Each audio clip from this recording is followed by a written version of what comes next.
الحمد لله رب العالمين والعاقبة للمتقين والصلاة والسلام على سيد الأنبياء والمرسلين محمد وعلى آله وأصحابه أجمعين. أما بعد فأعوذ بالله من الشيطان الرجيم. بسم الله الرحمن الرحيم.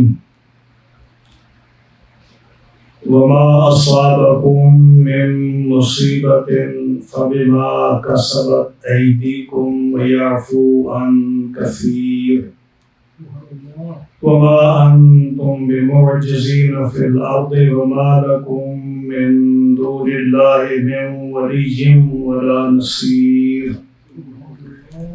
ومن آياته الجوار في البحر كالأعلام إن يشاء يسكن الريح فيظللن رواكد على ظهره إن في ذلك لآيات لكل صبار شكور.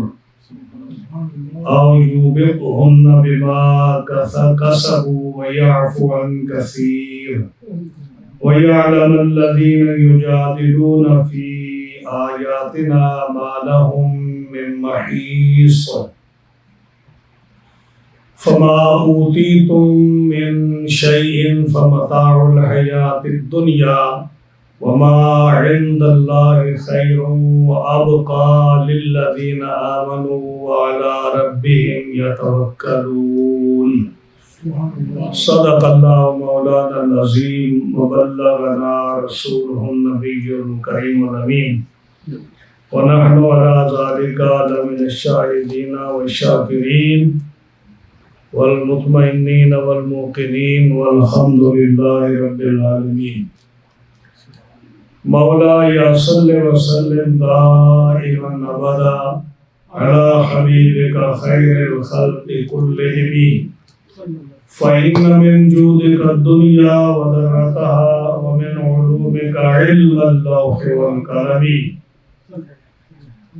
يا أكرم الخلق ما لي من ألوذ به سواك عند حلول الحادث الأممي. دامت دعتهم النصارى في نبيهم واحكم بما شئت مدحا فيه واحتكمي. فمبلغ العلم فيه أنه بشر وأنه خير خلق الله كلهم. جاءت لدعوته الأشجار ساجدة تمشي إليه على ساق بلا قدم. يا رب بالمصطفى بلغ مقاصدنا واغفر لنا ما مضى يا واسع الكرم. ثم الرضا عن أبي بكر وعن عمر وعن علي وعن عثمان ذي الكرم. فاغفر لناشدها واغفر لقارئها سألتك الخير يا ذا الجود والكرم. مولاي صل وسلم دائما ابدا على حبيبك خير الخلق كلهم. معززین حاضرین و سامعین کرام، جمعۃ المبارک کے اس ہفتہ وار درس میں آج ہم نے سورۃ الشورى کی 7 آیات کریمہ تلاوت کی ہیں. آیت نمبر 30 سے لے کر آیت نمبر 36 تک. تو انشاءاللہ العزیز ان 7 آیات کریمہ کا ترجمہ تفسیر ہم عرض کریں گے. اللہ تعالیٰ جل شانہ حق بیان کرنے کی توفیق عطا فرمائے. مجھے اور آپ کو اس پر عمل کی توفیق عطا فرمائے. یہ 5واں رکوع آج شروع ہو رہا ہے. سورت جو ہے 25ویں پارے کا چوتھا رکوع شروع ہوا ہے سورۃ شورى کا۔ گزشتہ درس میں جو اختتام ہوا تھا وہ ان دو آیات کریمہ پر ہوا تھا درس کا، وَهُوَ الَّذِي يُنَزِّلُ الْغَيْثَ مِن بَعْدِ مَا قَنَطُوا وَيَنشُرُ رَحْمَتَهُ وَهُوَ الْبَرِيُّ الْحَمِيدُ۔ اللہ وہی ہے جو میغ اتارتا ہے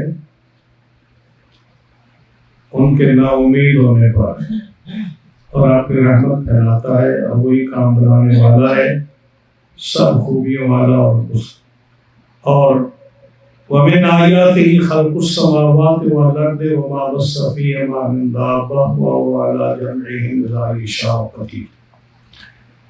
اور اس کی نشانیوں میں سے آسمانوں اور زمین کی پیدائش ہے، اور جو چلنے والے اس میں پھیلائے ہیں، وَهُوَ عَلَىٰ جَمْعِهِمْ إِذَا يَشَاءُ قَدِيرٌ، اور ان کو اکٹھا کرنے پر قادر ہے جب وہ چاہے گا۔ اس سے پہلے فرمایا وَلَوْ بَسَطَ اللَّهُ رِزْقَ لِعِبَادِهِ لَبَغَوْا فِي الْأَرْضِ۔ رزق کے بارے میں جو ہے فرمایا کہ اللہ اپنے بندوں کو رزق وسیع کر دیتا، اگر اللہ اپنے بندوں کا رزق وسیع کر دیتا تو ضرور زمین میں وہ فساد کرتے۔ تو اس آیت کریمہ میں ایک آیت پہلے گزری ہے، اللہ لطیف بعبادہ یرزق من یشاء وہو القوی العزیز، کہ اللہ اپنے بندوں پر لطف فرماتا ہے، جسے چاہتا ہے روزی دیتا ہے، اور قوت والا اور عزت والا ہے۔ تو اس آیت کریمہ میں سورت میں پہلے درسوں میں رزق کی تقسیم کا ذکر فرمایا کہ دنیا میں رزق کی تقسیم کسی کے اختیار میں نہیں ہے، قبضہ قدرت میں ہے۔ بہت سارے آدمی محنت کرتے ہیں اور ان کا جو ہے خرچے بھی پورے نہیں ہوتے، اور بہت سارے لوگ ہیں جو اتنی محنت بھی نہیں کرتے، اللہ تعالیٰ ان کو رزق وسیع عطا فرماتا ہے۔ بہت سارے لوگ ہیں جو ان کی صحتیں ٹھیک ہیں، سب میڈیکلی ہر لحاظ سے ٹھیک ہے، لیکن اللہ اولاد نہیں دیتا۔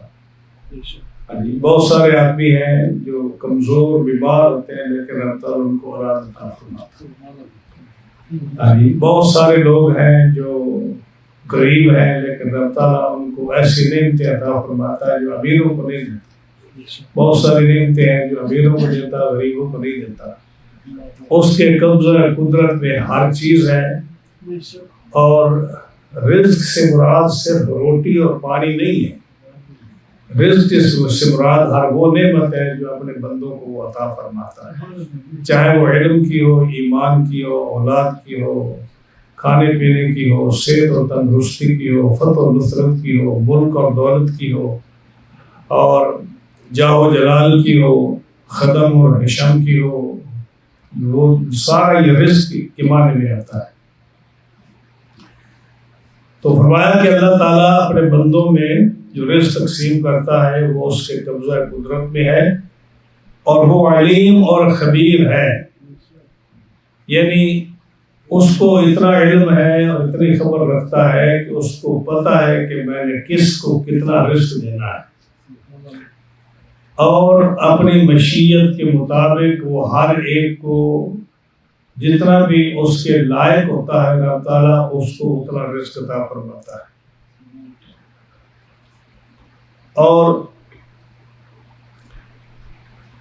جس طرح اللہ تعالیٰ اپنے بندوں کو اپنی مشیت کے مطابق رزق عطا فرماتا ہے، اسی طرح رب تعالیٰ اپنی مشیت کے مطابق اپنی مخلوق میں اپنے بندوں کو دکھ اور تکلیفیں بھی دے دیتا ہے۔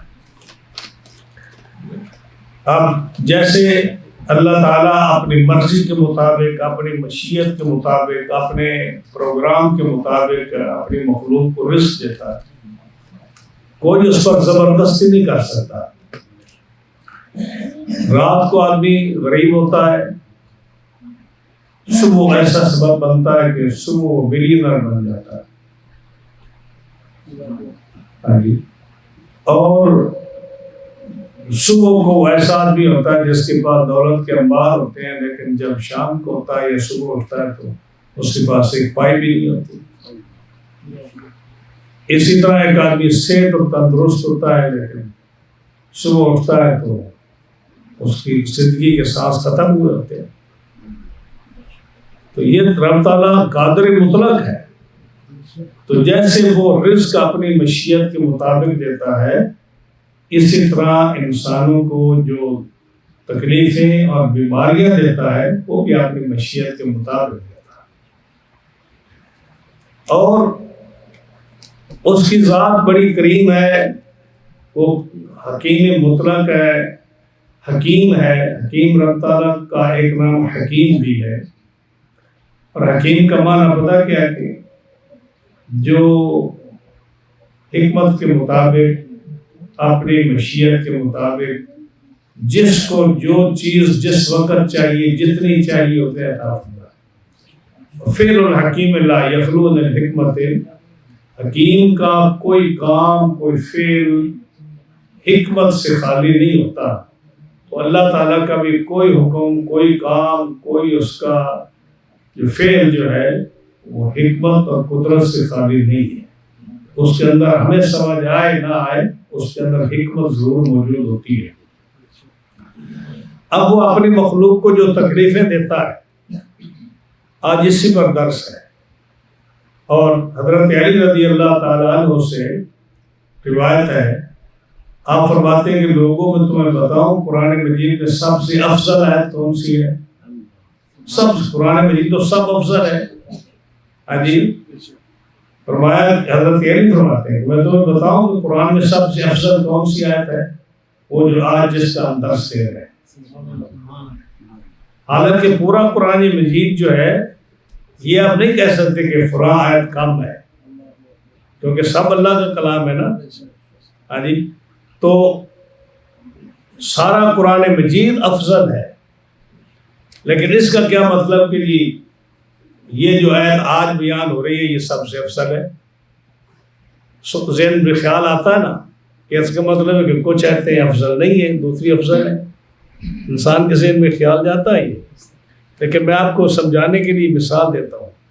ہے سارا اللہ کا کلام، سب اللہ کا کلام ہے، اور جو کلام اللہ ہونے کے لحاظ سے، اللہ کا کلام ہونے کے لحاظ سے، اللہ کلام اللہ ہونے کے لحاظ سے آپ یہ کہہ نہیں سکتے، سوچ بھی نہیں سکتے کہ کوئی آیت دوسری آیت سے کم ہو۔ ہاں جی، یہ تو نہیں ہو سکتا کہ ایک آیت دوسری آیت سے کم ہو۔ لیکن اگر ایسی بات نہ ہو تو یہ جو ہے قرآن مجید پھر جب آپ پڑھیں تو جہاں سے مرضی پڑھیں۔ یہ کیا ہوتا ہے کہ جی آج سورۃ ملک پڑھو، آج سورۃ الرحمن پڑھو، علی چودھری صاحب کو ذرا ہلاتے رہنا، تھوڑے جا کے بیٹھے نا، آگے اٹھاؤ، پڑھتے ہو نا بھائی کہ سورۃ الرحمن پڑھو، جی سورۃ الملک پڑھو، آج جو ہے نا سورۃ یاسین پڑھو، پڑھتے ہو نا۔ اگر سارا قرآن برابر ہے تو پھر یہ قرآن مجید کو چھوڑ کر چھوٹی چھوٹی صورتیں کیوں پرنٹ کر کے تم لوگوں میں تقسیم کرتے ہو؟ ہاں جی، اگر سارا قرآن برابر ہے تو پھر کیوں کہتے ہو کہ جی ہر چیز کا ایک دل ہوتا ہے اور قرآن کا دل سورہ یاسین ہے؟ کیوں کہتے ہو کہ جی 3 دفعہ قل شریف پڑھو تو پورے قرآن کا ثواب مل جاتا ہے؟ کیوں کہتے ہو کہ جی جو ہے سورہ یاسین 1 دفعہ پڑھو تو 10 قرآن کا ثواب مل جاتا ہے؟ یعنی سورہ اذا زلزلت الارض زلزالہا پڑھو تو 15 سپارے کا ثواب ملتا ہے۔ سورۃ الحاقم التکاثر پڑھو تو 4 دفعہ پڑھو تو پورے قرآن کا ثواب مل جاتا ہے۔ قل یا ایھا الکافرون 4 دفعہ پڑھو تو پورے قرآن کا ثواب مل جاتا ہے۔ ہاں جی، اور پورے قرآن مجید میں جو ہے سورۃ بقرہ بہت شان کی مالک ہے، اور سورۃ بقرہ کا سرتاج آیت الکرسی ہے، کہتے ہو نا۔ تو کیا مطلب ہے کہ صرف یہ آیت الکرسی یا یہ سورۃ یاسین اللہ کا کلام ہے، دوسرا نہیں ہے؟ سارا اللہ کا کلام ہے، لیکن رب تعالیٰ جل شانہ نے ان کے اندر کیوں فضیلت رکھی ہے؟ اس کی وجہ یہ ہے کہ اب تبت یدا ابی لہب یہ بھی قرآن کی صورت ہے، ٹھیک ہے، اور قل هو اللہ بھی قرآن کی صورت ہے، دونوں ساتھ ساتھ ہیں، پہلے تبت یدا ابی آتی ہے اور دوسرے میں قل هو اللہ احد آتا ہے۔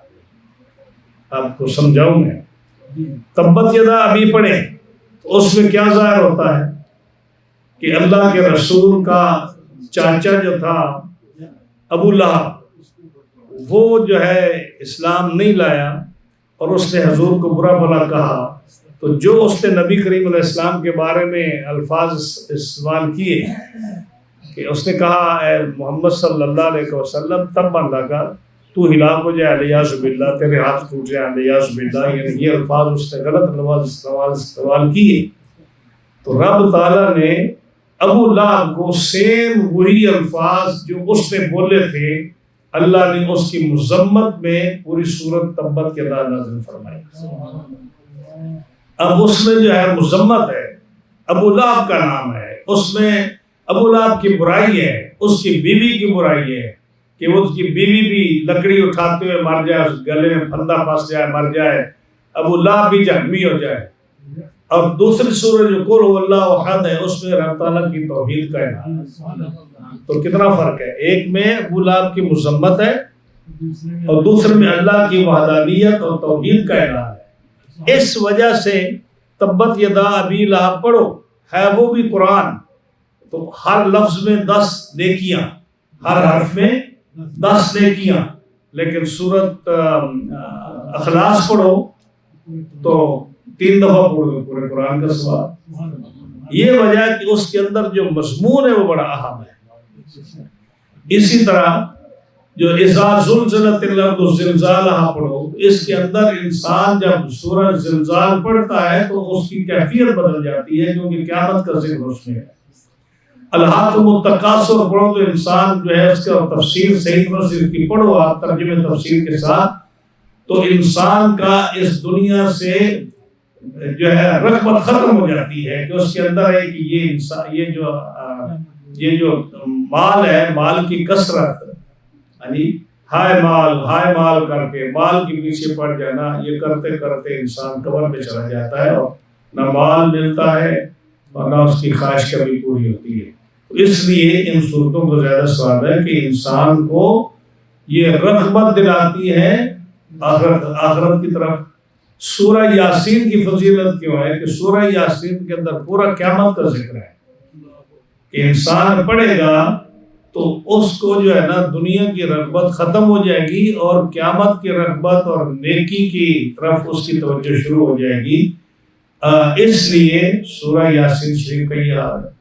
آیت الکرسی کی فضیلت کیوں ہے کہ اس کے اندر رب تعالیٰ کی صفات، اس کی صفات عالیہ کا ذکر ہے کہ اللہ کی صفتیں کون ہیں، اللہ لا الہ الا ہو الحی القیوم لا تأخذہ سنۃ ولا نوم، یعنی کہ رب نہ سوتا ہے نہ اس کو نیند آتی ہے نہ اونگ آتی ہے، وہ حی ہے، وہ قیوم ہے، اور اس کے علاوہ کوئی الہ نہیں۔ یہ ساری صفات رب تعالیٰ کی اس کے اندر موجود ہے، اس وجہ سے ان قرآن کی آیات کی زیادہ عظمت اور فضیلت ہے، ورنہ قرآن سب رب تعالیٰ کا ہے۔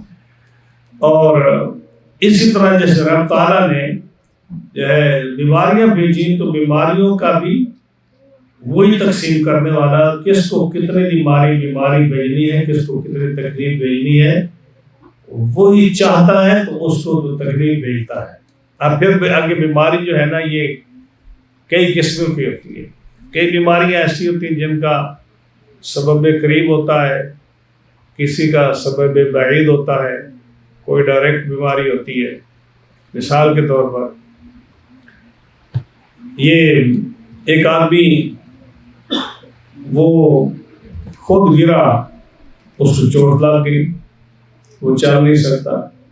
ایک آدمی اس نے جو ہے خراب کھانا کھایا، اس کا پیٹ خراب ہو گیا، بیمار ہو گیا۔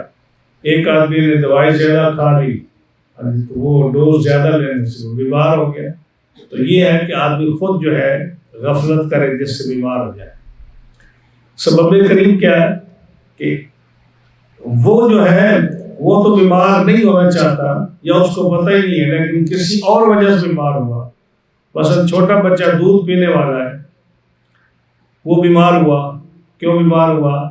کہ ماں نے جو ہے نا بدحیثیتی کی غذا میں، ماں نے غذا اچھی نہیں کھائی. ماں کو چاہیے تھا کہ وہ اچھی غذا کھاتی، لیکن اس نے غذا صحیح نہیں کھائی، یا اس نے کوئی ایسا کام کیا جس سے اس کے بچے پر اس کا اثر پڑا. دودھ پیا بچے نے ماں کا، اور جس سے وہ بیمار ہو گیا. یہ سبب قریب ہو گیا،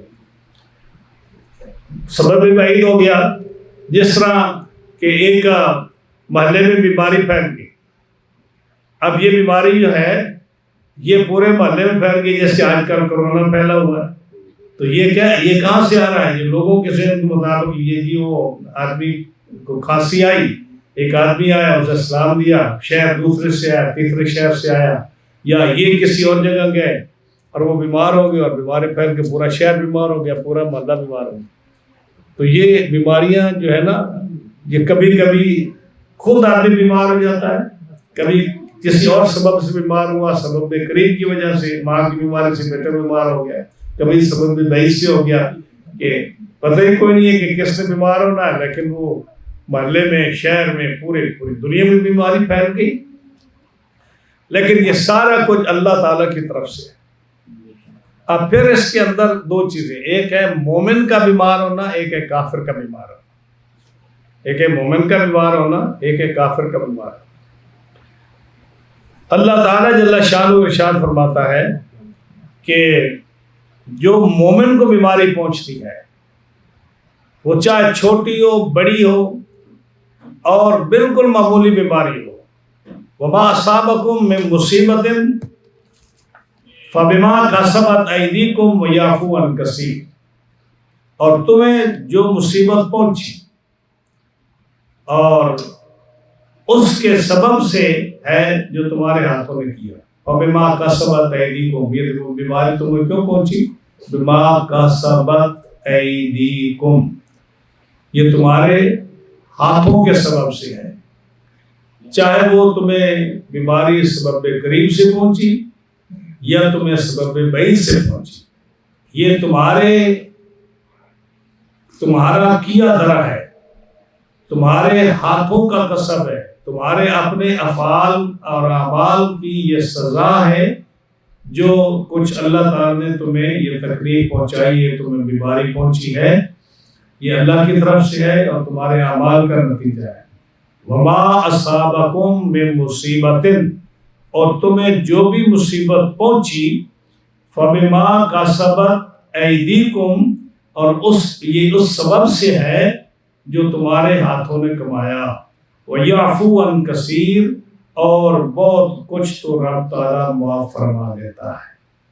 تفصیل اس کی کیا ہے؟ تفصیل اس کی یہ ہے کہ بے شمار احادیث آتی ہیں جس میں یہ ہے کہ مسلمان کو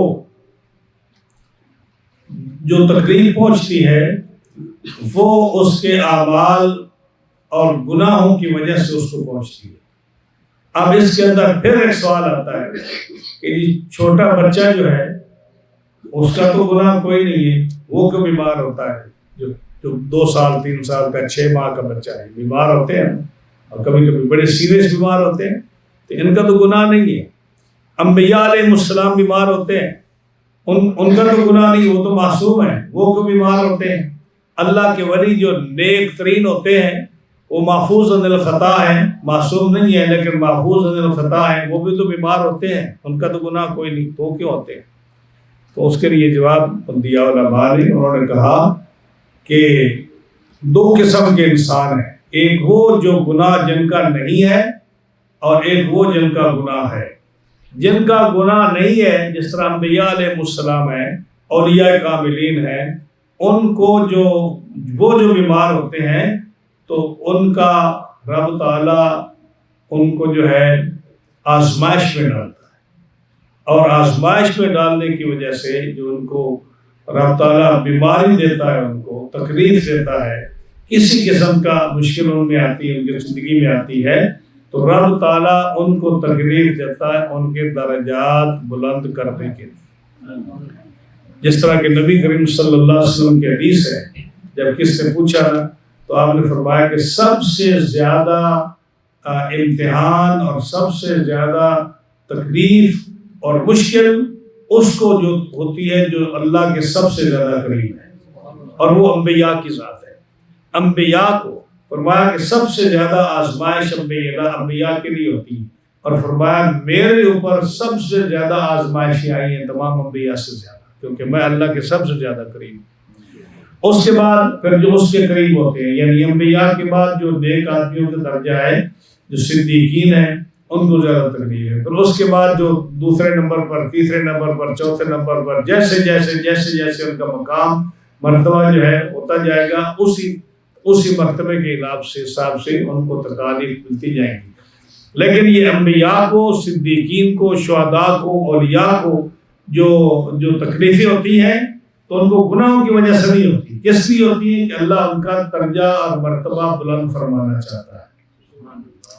اب دوسرا سوال یہ کہ پاگل آدمی جو ہوتے ہیں، جن کا دماغ خراب ہوتا ہے بیچاروں کا، وہ انسنٹ ہوتے ہیں، ان کو کوئی گناہ نہیں ہوتا لیکن ان کو تکلیف ہوتی ہے، وہ بیمار ہوتے ہیں، یا بچے جو ہیں جن کا گناہ نہیں ہے یہ بیمار ہوتے ہیں، تو فرمایا اللہ تعالیٰ ان پاگلوں اور بچوں کی بیماریوں کی وجہ سے رب تعالیٰ ان کے والدین کے درجے بلند فرماتا ہے، ان کے والدین کے درجے بلند فرماتا ہے رب تعالیٰ۔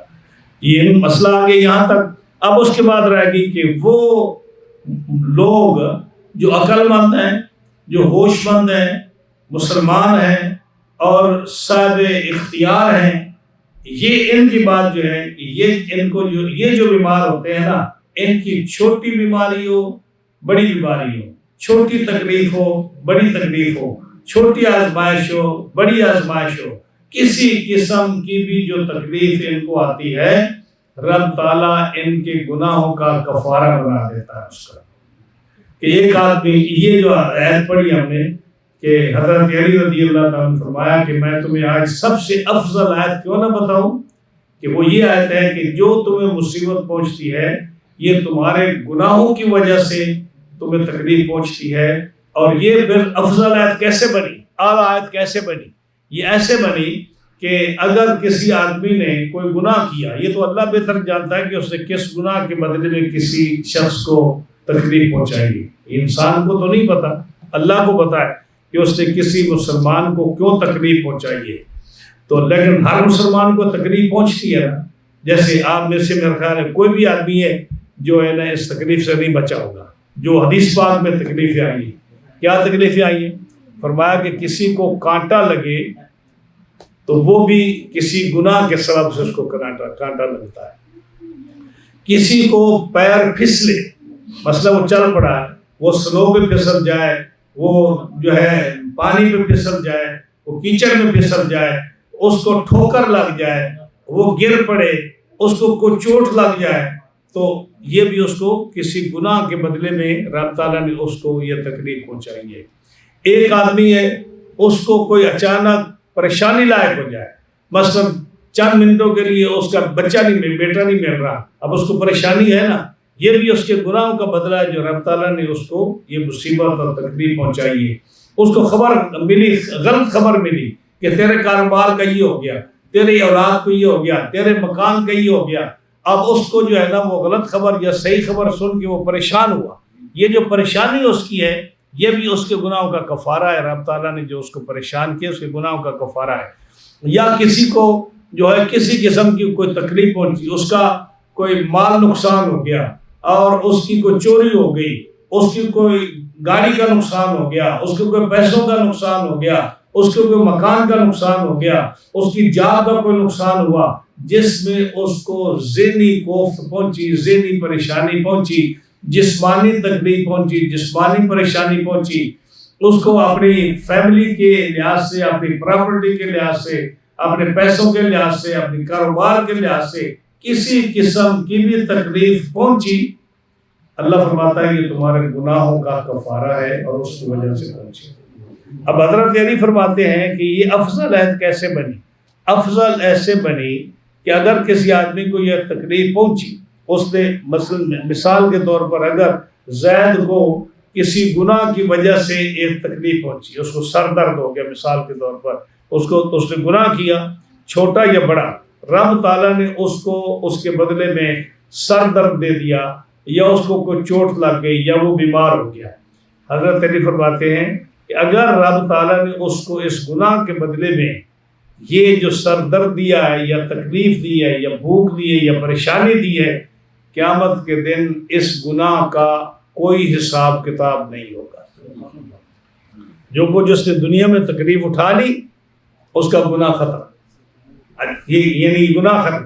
اب دیکھو نا، دنیا میں ایک آدمی نے گناہ کیا، اس گناہ کے بدلے رب تعالیٰ نے اس کو پریشان کر دیا 10 منٹ کے لیے، یا اس کو تھوڑا بہت نقصان ہو گیا، اور قیامت میں وہ گناہ جو ہے بالکل ختم ہو گیا، تو یہ نعمت نہیں اس آدمی کے لیے کہ قیامت میں کوئی پریشانی نہیں ہے اس کے لیے۔ اور فرمایا کہ اگر کوئی شخص دنیا میں اس کو اللہ تعالیٰ جو ہے اس کو جب پریشانی اس کو دی اس نے، اب دوبارہ دنیا میں بھی اللہ تعالیٰ اس کو دوبارہ اس گناہ کے بدلے میں تکلیف نہیں دے گا، دنیا میں بھی اس کو اس گناہ کے بدلے میں تکلیف نہیں دے گا، گویا کہ وہ گناہ اس کا جو ہے نا وہ ختم ہو گیا، اس کی سزا ہو گئی، جتنی بھی رب تعالیٰ نے دے دی اس کو وہ سزا ہو گئی، اور قیامت کے دن بھی وہ نامہ اعمال سے مٹا دیا گیا، قیامت کے دن اس کو بھی اس کی کوئی تکلیف نہیں ہوگی۔ تو فرمایا یہ آیت جو ہے مسلمانوں کے لیے، مومنوں کے لیے بہت ہی مفید ہے، اور فرمایا کہ اس میں جتنی بھی کسی کو تکلیف ہو، رب تعالیٰ اس کو جو ہے اس کو کسی قسم کی پریشانی لاحق نہیں فرماتا۔ حضرت عائشہ صدیقہ ام المؤمنین رضی اللہ تعالی عنہا سے حدیث ہے، فرماتی ہیں قال رسول اللہ صلی اللہ علیہ وسلم اذا کثرت ذنوب العبد ولم یکن له ما یکفرها، یعنی ابتلاء اللہ تعالی بالحزن لیکفرها۔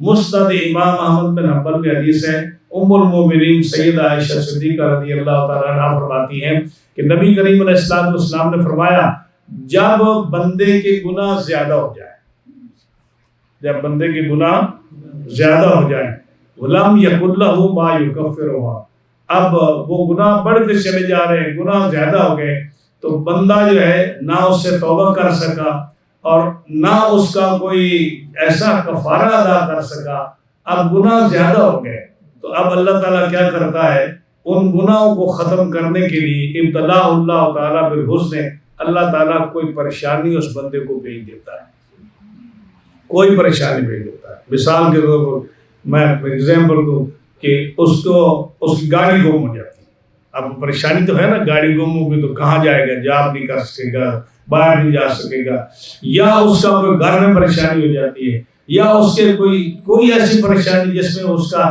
ذہنی طور پر وہ پریشان ہو جاتا ہے، فرمایا اللہ تعالیٰ اس کو کسی غم میں مبتلا کر دیتا ہے، وہ جب گناہ زیادہ ہو جائے اس غم میں مبتلا ہونے کی وجہ سے لیکفرها، اللہ تعالیٰ اس کے گناہوں کا کفارہ، پورے گناہوں کا کفارہ وہ پریشانی کر دیتا۔ اب جب اس سے پریشانی ہوئی تو اس سے اس سارے گناہ جن کی وجہ سے وہ پریشانی ہوئی ہے، رب تعالیٰ ان گناہوں پر لکیر پھیر دے گا کہ آئندہ ان کا کوئی حساب کتاب نہیں ہوگا۔ اسی طرح جب یہ آیت نازل ہوئی وما اصابکم من مصیبت، یہی آیت جو میں پڑھی ہے، جو پہلے درس کی پہلی آیت ہے، آیت نمبر سورہ شورا کی آیت نمبر 30، حضرت حسن بصری کہتے ہیں قال رسول اللہ صلی اللہ علیہ وسلم والذی نفس محمد بیدہ ما من خدش عود، مجھے قسم ہے، رسول اللہ صلی اللہ علیہ وسلم فرماتے ہیں مجھے قسم ہے اس ذات کی، رب کریم کی، جس کے دست قدرت میں محمد کی جان ہے، قسم کھا کر آپ نے فرمایا ما من خدش عود، کسی آدمی کو لکڑی کی خراش نہیں آتی، خراش سمجھتے نا، یہ جو لکڑی ہے اس سے تھوڑا سا جو خراش آ جاتی ہے جسم پر، کسی آدمی کو ما من خدش عود، لکڑی کی خراش جو بالکل معمولی یہ نہیں آتی، ولا اختلاج عرق، یا کسی آدمی کی جو وین ہے، یہ جو نبض ہے یہ تیز نہیں ہوتی، تو نبض کا تیز ہونا یہ بھی ایک پریشانی ہے نا آدمی کے لیے. ڈاکٹر کہتا ہے جی آپ کے تو جو ہے نا نبض تیز ہو گئی, بلڈ پریشر ہائی ہو گیا, آپ کی شوگر ہائی ہو گئی. فرمایا ولا اختلاج عرق, اور جب نہیں کسی کی نبض جو ہے یہ تیز نہیں ہوتی, ولا عثرات قدم, یا کوئی آدمی جو ہے اس کا پیر نہیں پھسلتا, الا بذنب, مگر کسی نہ کسی گناہ کی وجہ سے, کسی نہ کسی گناہ کی وجہ سے. وما یعفو اللہ عنہ اکثر, اور فرمایا کہ جو جس کو اللہ تعالیٰ جل شانہ بہت سارے گناہ تو تمہارے معافی کر دیتا ہے, اس کے بدلے میں وہ تمہیں سزا ہی نہیں دیتا. ہاں جی, اس آیت میں بھی ہے نا, وما اصابکم من مصیبت فبما کسبت ایدیکم, کہ جو تمہیں مصیبت پہنچتی ہے وہ تمہیں کسی گناہوں کے سبب پہنچتی ہے. وما یعفو عن کثیر, اور بہت سارے گناہ تو رب تعالیٰ تمہیں ویسے ہی معاف کر دیتا ہے, وہ تمہیں اس کی سزا دیتا ہی نہیں. لیکن یہ صرف مومن کے لیے, یاد رکھیے. کس کے لیے؟ مومن کے لیے. آج جمعہ پر میں بیان کر رہا تھا تو میں ایک بات جو جب جبریل نہیں آئے اور اسرائیل علیہ السلام کو حضور نے کہا اسرائیل ایسا کرو, تم جبریل ابھی نہیں آئے, تم اپنا کام شروع کرو. تو انہوں نے جب اپنا سلسلہ شروع کیا تو فرمایا اچھا ٹھہر جائے, یعنی آپ کا اختیار دیکھیے کہ اسرائیل اپنا کام شروع کر رہا ہے تو کہا کہ ٹھہر جاؤ, جبریل کو آنے دو. تو جبریل آ گئے. تو جبریل کو پوچھا کہ اے جبریل, آج آپ نے دیر کیوں کر دی؟ آج تو آپ کو جلدی آنا چاہیے تھا, پتہ ہے کہ میں اس دنیا سے جا رہا ہوں, تو آپ دیر کر دیا. حضور میں آج بڑا بزی تھا. فرمایا کہ تیری کون سی مصروفیت تھی کہ تو بزی تھا؟ کہا جی میں آج بہت بزی تھا, میں نے جا کر جہنم کے سارے دروازے بند کرا دیے کہ رسول اللہ صلی اللہ علیہ وسلم کا روح شریف آ رہا ہے, جہنم کے دروازے بند کر دو, اور جنت کے سارے دروازے کھلوا دیے. اور جنت کو میں نے اس کو مزین کر دیا, ڈیکوریٹ کر دیا پوری جنت کو کہ سرکار کا روح شریف آ رہا ہے. حوروں کو کہا, فرشتوں کو کہا کہ نئے لباس پہن کر صفے باندھ کر رسول اللہ کے استقبال کے لیے کھڑے ہو جاؤ. آسمانوں کے دروازے کھلا دیے میں نے, فرشتوں کے صفے بنا کر میں نے سب کو کھڑا کر دیا. رحمت کے دروازے کھلوا دیے, عذاب کے دروازے بند کر دیے, اور میں یہ سارے انتظام کرنے میں مجھے دیر ہو گئی, اس لیے میں آپ کے پاس آیا. آپ نے فرمایا مجھے اچھی خبر سنا. کیا کہا مجھے؟ آپ نے فرمایا مجھے جبریل اچھی خبر سنا. فرمایا عرض کی حضور اچھی خبر میرے پاس یہ ہے کہ میرا اللہ آپ کو سلام بھیجتا ہے, اور کہا ابھی آپ پریشان نہ ہوں, قیامت کا دن ہوگا, جتنے بھی نبی میں نے بھیجے ہیں اور جتنی بھی ان کی امتیں بھیجی ہیں, ان نبیوں پر اور ان کی امتیوں پر میں نے جنت کو اس وقت تک حرام کر دیا ہے جب تک کہ آپ کی امت پوری جنت میں داخل نہیں ہوگی. آپ خوش ہو گئے اتنی بات سن کر, اتنی بات سن کر. یہی تو آپ چاہتے تھے, یعنی آپ کا فکر یہی تھا کہ میری امت کے گناہ رب تعالیٰ معاف فرما دے. تو آپ دیکھو نا جی کہ رب فرماتا ہے کہ یہ جو بہت سارے گناہوں کے بدلے میں رب تعالیٰ جو یہ حدیث پاک جو مائی صاحب رضی اللہ تعالیٰ نے کی ہے کہ بہت سارے گناہوں کے بدلے میں اللہ کسی کو نا تھوڑا خوف اور حزن دے دیتا ہے, پریشانی دے دیتا ہے, اور اس پریشانی کی وجہ سے جو سارے گناہ ان کے ہیں نا وہ ختم ہو جاتے ہیں, اور اس پریشانی ان کا جو ہے وہ کفارہ بن جاتی ہے. تو اب یہ کیسے ہو سکتا ہے کہ انسان اتنے گناہ کرے اور رب تعالیٰ تھوڑی سی پریشانی میں وہ سارے گناہ معاف فرما دے؟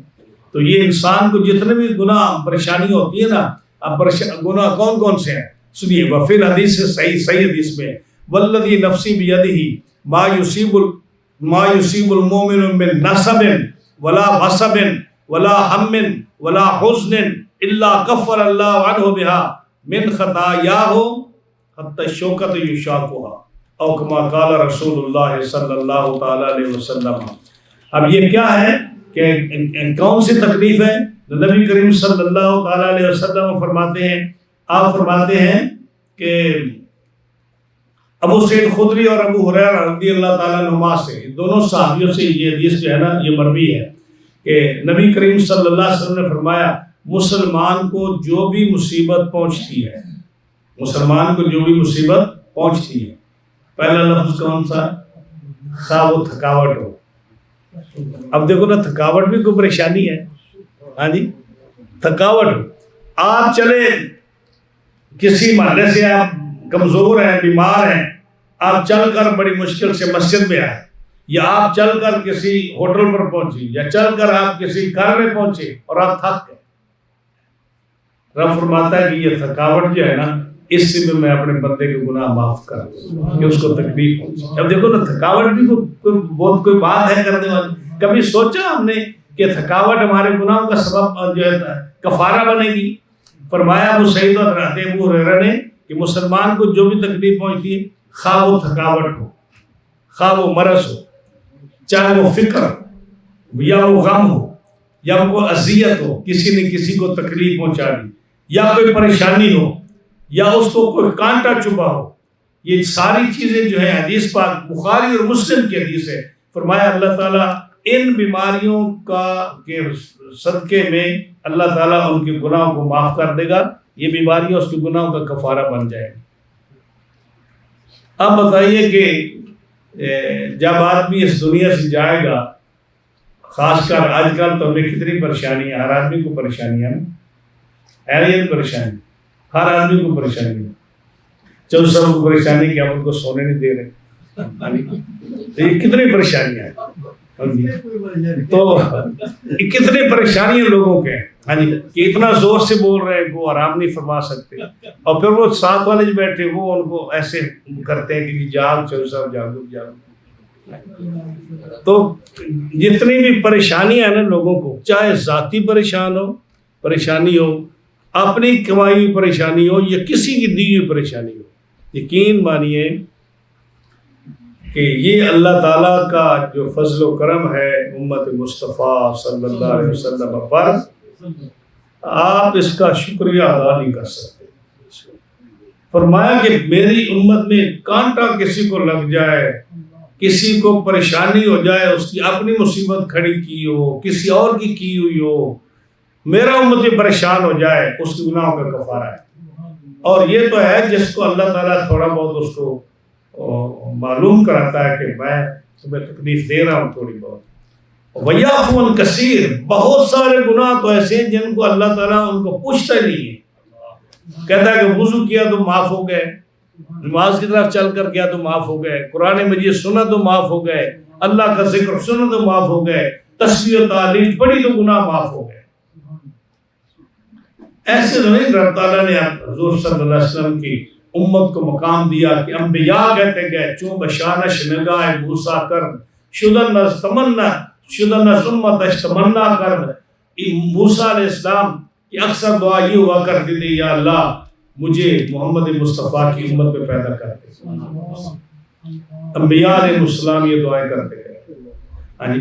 تو کیا فرمایا کہ ما اصابکم من مصیبۃ فبما کسبت ایدیکم وَيَعْفُو عَنْ كَثِيرٍ وَمَا أَنْتُمْ بِمُعْجِزِينَ فِي الْأَرْضِ وَمَا لَكُمْ مِنْ دُونِ اللَّهِ مِنْ وَلِيٍّ وَلَا نَصِيرٍ.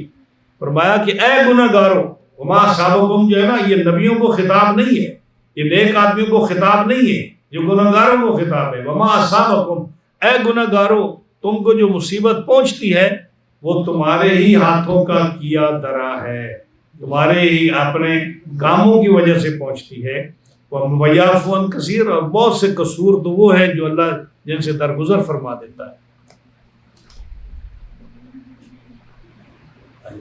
ایک اور حدیث جو ہے وہ نبی کریم علیہ السلام نے فرمایا، وہی کہ جس میں لکڑی کی کسی کو خراش آ جائے، کسی کا پیر پھسل جائے، اور کسی کو جو ہے رگ پھڑک جائے، فرمایا یہ اس سے بھی اللہ تعالیٰ امت کے گناہ معاف فرما دیتا ہے. دیکھو آج تو ہر آدمی کو بلڈ پریشر ہے نا، شوگر ہے، ہر آدمی ڈاکٹر کے پاس جاتا ہے، پریشانی ہے کہ کہیں یار میں آگے نہ چلا جاؤں. یہ تھوڑی پریشانی ہے، اس سے پتہ نہیں رب تعالیٰ کتنے گناہ معاف فرما دیتا ہے امت مصطفیٰ صلی اللہ علیہ وسلم. اب فرمایا نا کہ میری امت جب قبروں میں جائے گی تو بڑے گناہوں کے گٹھڑے لے کر جائے گی. کام تو سارے ہی ایسے ہوتے ہیں نا. قرآن جب جائے گی قبروں میں تدخلون فی قبورہا، بڑے گناہ ہوں گے ان کے پاس، اور جب قبروں سے نکلیں گے لا ذنوب علیہا، ایک گناہ بھی نہیں ہوگا. ایک گناہ ایک گناہ بھی نہیں ہوگا. یا رسول اللہ صلی اللہ علیہ وسلم گناہ کہاں جائیں گے؟ نہ تو قبر میں صدقہ دے سکتے ہیں، نہ نماز پڑھ سکتے ہیں، نہ وہاں جو ہے تلاوت کر سکتے ہیں، نہ وہاں درس قرآن دے سکتے ہیں، نہ سن سکتے ہیں، نہ صدقہ خیرات، نہ کچھ. وہ گناہ کیسے معاف ہو جائیں گے؟ فرمایا کہ جب دوست احباب ان کے لیے دعا کریں گے نا، بے استغفار المومنین، اب دعا کرتے ہو نا، یا اللہ سارے مومنوں کو بخش دے، یا اللہ پوری دنیا میں، یعنی پوری دنیا میں یہ دعا ہوتی ہے نا، پوری دنیا میں، یا اللہ تمام مومنین مومنات کو بخش دے، تمام مسلمین مسلمات کو بخش دے. جب اتنے لوگ مومنوں کے لیے دعا کرتے ہیں تو اللہ تعالیٰ کی دعا قبول فرماتا ہے، تو سب کے گناہ بخشے جائیں. اور یہ امت مصطفیٰ کا صلی اللہ علیہ وسلم کی خصوصیت یہ قبر میں حساب کتاب ہوتا ہے نا، مربوں کا مادینوں کا ما کنت تقول فی ھذا الرجل او کما قال رسول اللہ صلی اللہ علیہ وسلم. یہ پہلی امتوں میں حساب کتاب قبر کا نہیں ہوتا تھا، یہ صرف حضور کی امت کا خاصہ ہے، یہ صرف نبی کریم صلی اللہ علیہ وسلم کی امت کا خاصہ ہے کہ صرف امت مصطفیٰ سے یہ سوال ہوتا ہے تیرا رب کون ہے، تیرا دین کیا ہے، اور نبی کریم علیہ السلام کے بارے میں تو کیا کہا کرتا ہے. یہ پہلی امتوں میں نہیں تھا، یہ حضور کی خصوصیت ہے. تو امت مصطفیٰ صلی اللہ علیہ وسلم کا اتنا شان ہے، اتنی مقام ہے، اور ہمیں تو چاہیے کہ اپنے محبوب صلی اللہ تعالیٰ علیہ وسلم کی ذات والا صفات پر درود جتنا ہو سکے پڑھے، اور جتنا آپ کی ذات والا صفات پر دروشی پڑھ سکے، آپ کی سنتوں پر عمل کریں، آپ اس کے ساتھ محبت کا اظہار کریں کہ رب تعالیٰ جل شانہ ہماری آخرت بہتر فرما دیتا ہے. اور فرمایا وما انتم بمعجزین، اور تم زمین میں قابو سے نہیں نکل سکتے، یعنی تم اللہ کے کنٹرول میں ہو، یعنی جو مصیبت اس نے تمہارے لیے لکھی ہے نا اس سے تم بھاگ نہیں سکتے. اب یہ کرونا سے کتنے لوگوں نے بھاگنے کی کوشش کی، ہاں جی، وما انتم بمعجزین فی الارض، اس سے اگر تمہارے لیے چھوٹی تکلیف لکھی ہے یا اس نے بڑی تکلیف لکھی ہے، اس نے چھوٹی بیماری لکھی ہے یا بڑی بیماری لکھی ہے، اس نے سر درد لکھا ہے یا اس نے ٹھوکر لکھی ہے تمہارے لیے، یا کانٹا لگنا لکھا ہے، یا اس نے بڑی بیماری لکھی ہے، وما انتم بمعجزین فی الارض، تم زمین میں قابو میں اس کے قابو سے نہیں نکل سکتے، وہ تمہیں پہنچے گی. کیوں؟ وما لکم من دون اللہ من ولی ولا نصیر، اور اللہ کے مقابلے میں تمہارا کوئی حامی اور مددگار نہیں ہے. جو اس نے لکھا ہے وہ تمہیں مل کر رہے گا، جو لکھا ہے وہ تمہیں مل کر رہے گا. ومن آیاتہ الجوار فی البحر کالاعلام، اور اللہ کی نشانیوں میں سے دریا میں چلنے والی پہاڑیاں ہیں. پہاڑی کیا مطلب؟ اللہ فرماتا ہے کہ جیسے زمین پر پہاڑ اونچی اونچے بڑے مضبوط نظر آتے ہیں نا، عرب میں اس وقت جب سمندروں میں بڑی بڑی کشتیاں چلا کرتی تھی، اس وقت جب قرآن مجید کا نزول ہوا تو بڑی بڑی کشتیاں چلا کرتی. حالانکہ یہ بڑے بڑے جو ہیوج قسم کے جہاز اب آئے ہیں، یہ فائٹر جہاز جو ہیں، یہ ساراٹوگا، یہ نیوجرسی، جتنے بھی کیا کیا نام ہیں، امریکن، رشین، چائنیز جہازوں کے، کتنے بڑے بڑے جہاز ہیں، یہ تو اس وقت تھے ہی نہیں. اللہ فرماتا ہے ومن آیاتہ الجوار، اللہ کی نشانیوں میں سے وہ کشتیاں ہیں فی البحر، جو سمندروں میں چلا کرتی تھیں اس دور میں، کالاعلام، جیسے پہاڑ ہوتے ہیں نا، اتنی بڑی بڑی کشتیاں جو سمندروں میں چلتی ہیں. اور اس وقت وہ جو ہوتی تھی وہ جو ہوا سے چلتی ہے کشتیاں، کپڑا باندھا ہوا تھا نا پرانے زمانے میں. اب تو انجن آ گیا نا، جب یہ انجن نہیں ہوا کرتے تھے اس وقت آپ دوست جو ہوتی تھی وہ کیا ان کو بولتے تھے؟ بادبان، ہوا سے، کہ ہوا کا رخ دیکھتے، ہوا اگر اس طرف جانا ہے تو کپڑا اس طرح کرتے کہ ہوا ان کو ادھر سے پش کرتی اور ان کو ادھر لے جاتی، اور اگر اس طرف جانا ہے تو ان چادروں کو پھیر دیتے، ان کا ایسا سسٹم ہوتا تو ہوا جو ادھر سے جا رہی ہے وہ ان کو اس طرف لے جاتی. اللہ تعالیٰ فرماتا ہے کہ یہ ہوا چلانے والا کون ہے؟ اللہ فرماتا ہے ہوا چلانے والا، جس ہوا کے زور پر تم اپنی منزل مقصود تک جاتے ہو. اتنا بڑا سمندر میں نے پیدا کیا ہے کہ 3 حصے پانی ہے اور 1 حصہ زمین ہے. اس لیے ربع خون کہتے ہیں نا اس کو، کہ چوتھا حصہ زمین ہے اور 3 حصے پانی ہے. اتنا بڑا سمندر ہے، اور اس میں تم کشتی جتنی مرضی بڑی بنا لو، اس سمندر کے سامنے اس کی کوئی حیثیت ہے؟ اتنے بڑے سمندر کے سامنے تمہاری کشتی کی کوئی حیثیت نہیں ہے. لیکن رب تعالیٰ ہوا چلاتا ہے اور سمندر کو حکم دیتا ہے کہ ان کو کچھ نہیں کہنا. اس لیے تمہاری کشتی جو اتنے بڑے سمندر میں غرق نہیں ہوتی. ہاں جی، کیونکہ اللہ چاہتا ہے کہ تم اپنے منزل مقصود تک پہنچو، اور ہوا کو تمہارے موافق کر دیتا ہے کہ تم اپنی منزل مقصود تک پہنچو. تو تم ہمیشہ اس ہوا کے زور سے، ہوا کے ذریعے سے، اور اتنے بڑے سمندر کی جو تمہارے ساتھ کوآپریشن ہے، اس کے ساتھ تم اپنی منزل مقصود تک پہنچ جاتے ہو. اللہ فرماتا ہے اِنْ شَاءَ يُسْكِنِ الرِّيحَ، اِنْ شَاءَ يُسْكِنِ الرِّيحَ، اگر رب تمہارے اس کشتی کو جو ہوا چلاتی ہے، اگر اللہ تعالیٰ ہوا کو روک لے، اگر اللہ تعالیٰ ہوا کو روک لے، ہوا تمہاری مدد نہ کرے، تمہارا بادمان جو ہے وہ ہوا اس کے موافق نہ چلے، بالکل رک جائے، ہم ہوا کو حکم دے بالکل رک جا، فَيَظْلَلْنَ رَوَاكِدَ عَلَىٰ ظَهْرِهِ، تو تمہاری کشتیاں پانی کی پشت پر کھڑی کی کھڑی رہ جائیں، تم ایک انچ بھی آگے نہ بڑھ سکو. ظاہر انجن تو ہے نہیں، جب انجن نہیں ہے تو تمہاری کشتیاں، ہوا کو ہم روک لیں تو 1 انچ بھی تمہاری کشتیاں سمندر میں نہ جا سکیں، سمندر کی پشت پر تمہاری کشتیاں کھڑی رہیں.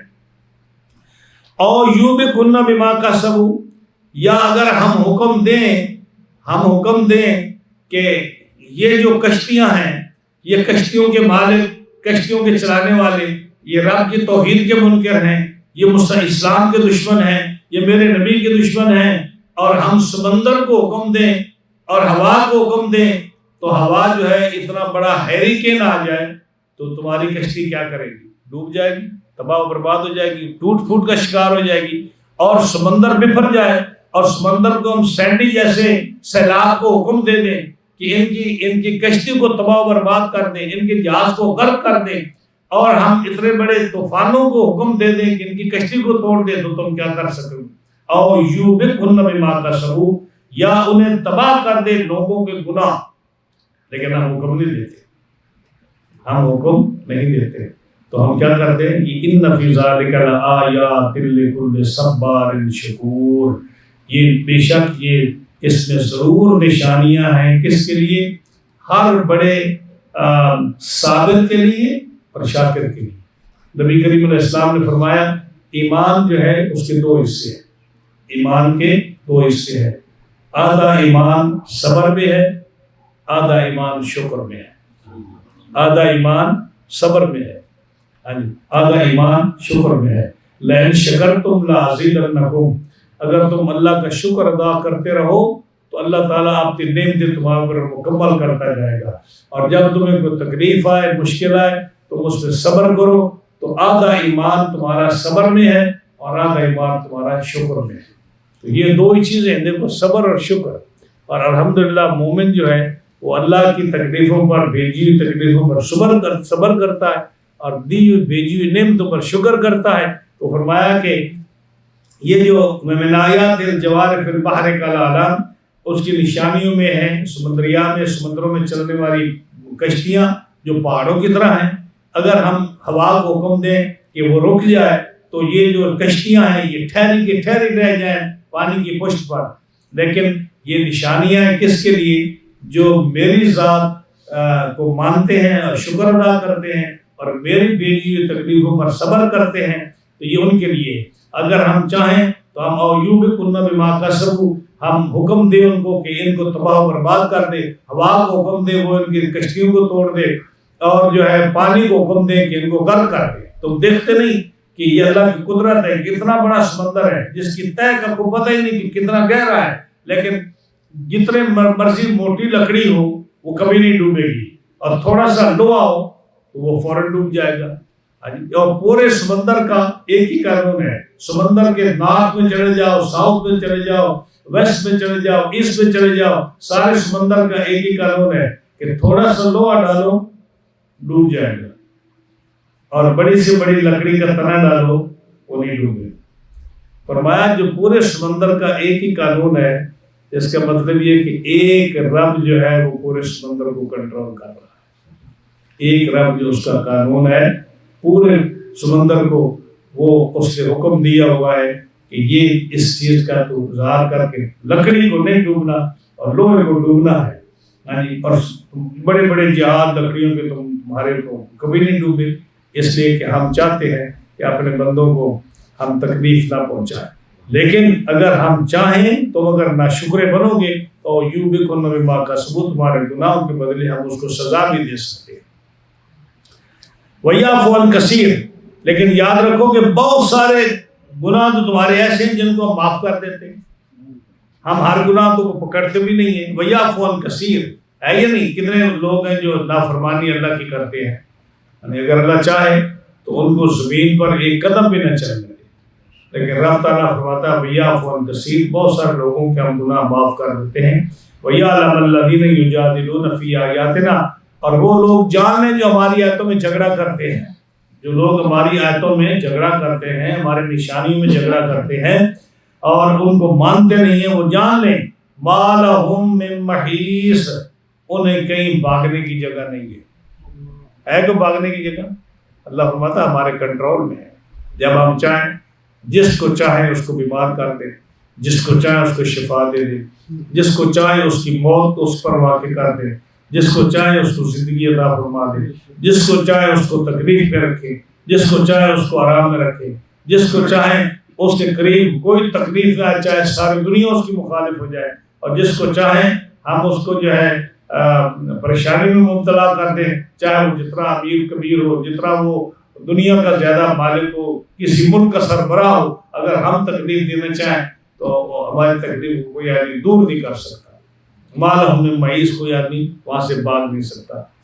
فَمَا أُوتِيتُم مِّن شَيْءٍ فَمَتَاعُ الْحَيَاةِ الدُّنْيَا، اب ایک اور آگے اللہ تعالیٰ جل شانہ ایک بات فرمانا چاہتا ہے، فرمایا کہ دو چیزیں ہیں، یہ جو تمہیں دنیا کا مال دیا گیا ہے نا، دنیا کی نعمتیں دی گئی ہیں، یہ مکان ہے، یہ جائیداد ہے، روپیہ پیسہ تمہارا ہے، تمہاری کوٹھیاں ہیں، تمہارے کارخانے ہیں، تمہارے گھوڑے ہیں، تمہاری بکریاں بھیڑے ہیں، تمہارا دنیا کا مال ہے۔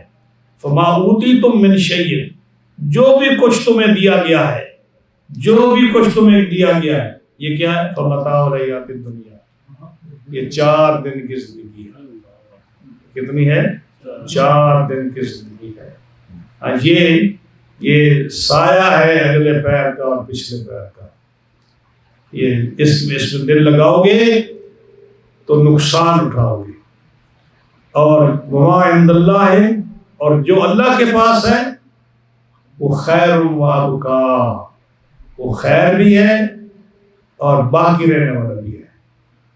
اللہ فرماتا ہے قرآن مجید میں المال والبنون، مال اور بیٹے، المال والبنون، مال اور دولت، والبنون اور بیٹے، زینت الحیات الدنیا، وہ دنیا کی زینت ہے۔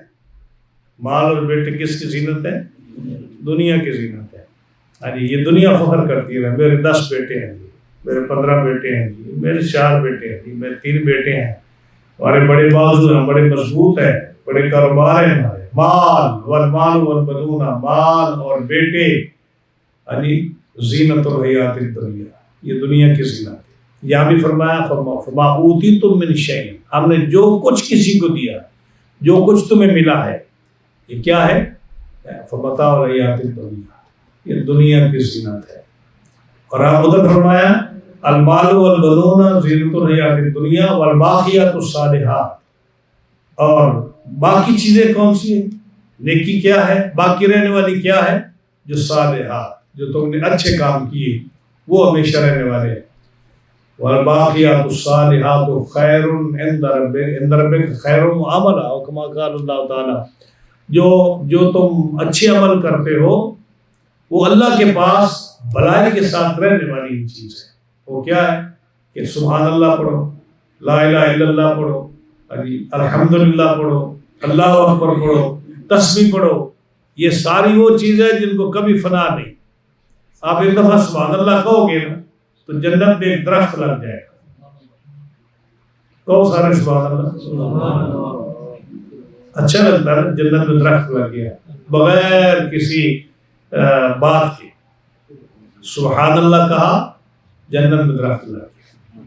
اور کئی کے درخت تو اتنے بڑے ہیں کہ وہاں جو ہے نا اس کی جو گولائی ہے نا درخت کی، یعنی اس کی جو تنا ہے اور اس کے نیچے اگر آپ اس کو اس کے اراؤنڈ پھرنا چاہیں تو 500 سال اگر آپ گھوڑا دوڑاتے رہیں نا اس درخت کی گولائی کو آپ کور نہیں کر سکتے.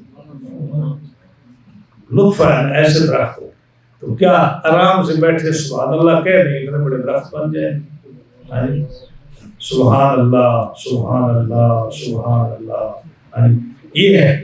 اور صحابہ کرام رضوان اللہ علیہ مجمعین، وہ جو ایک آج میں حدیث پاک پڑھ رہا تھا کہ ایک کلمہ ہے، چوتھا کلمہ لا الہ الا اللہ وحدہ لا شریک لہ لہ الملک و لہ الحمد یحیی و یمیت وہو حی لا یموت ابدا ابدا ذو الجلال والاکرام بیاد الخیر وہو علی کل شیء قدیر. یہ کلمہ ہے.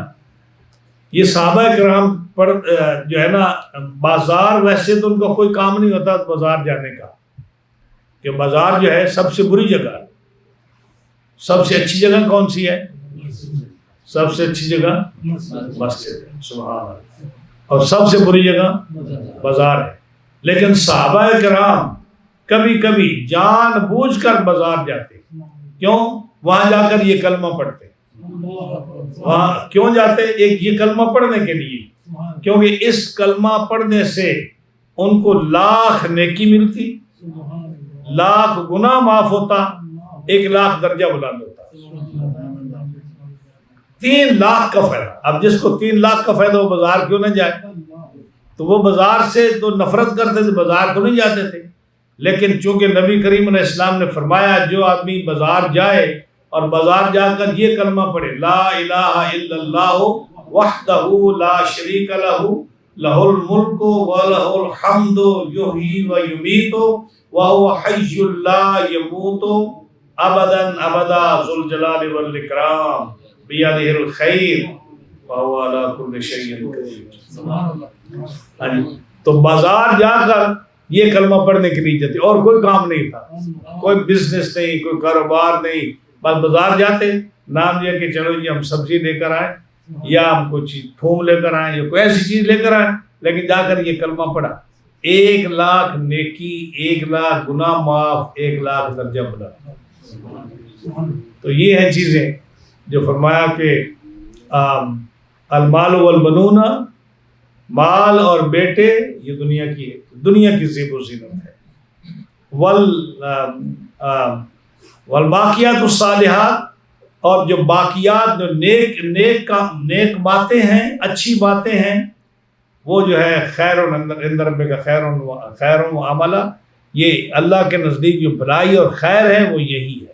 یہاں بھی فرمایا کہ جو تمہیں دنیا کا مال دیا گیا وہ دنیا کا مال ہے، اور جو اللہ کے پاس تم نے بھیجنا ہے وہ ہمیشہ رہے گا اور باقی رہے گا اور اچھا ہوگا. یہ کن لوگوں کے لیے؟ للذین آمنوا وعلی ربہم یتوکلون، جو ایمان لائے اور اللہ پر توکل کرتے ہیں، اللہ پر توکل کرتے ہیں.